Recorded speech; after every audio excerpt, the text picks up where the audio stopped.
Hallo, my naam is Wessel van Heerden. Ons is vandag hier so by Hoekville, hier by die Hoekville Country Café en ons deel pamflette uit en dit is 'n baie heerlike oggend en daar's baie groot belangstelling.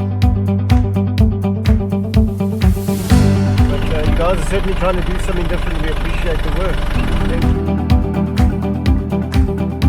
Ja, nee, ek dink ons land het definitief iets helseverandering nodig. En mense kan sien dat alles agteruit gegaan die laaste klompie jare.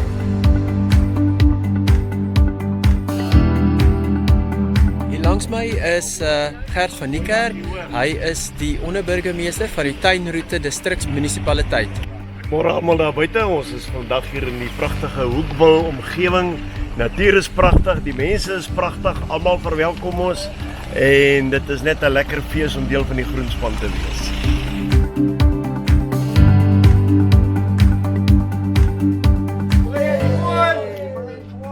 Hi, my name is Troy Lewis and I'm from George. We're out here in Hoekville supporting all the people.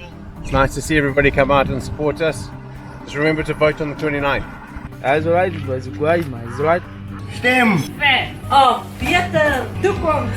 Stem! Vreesvoort.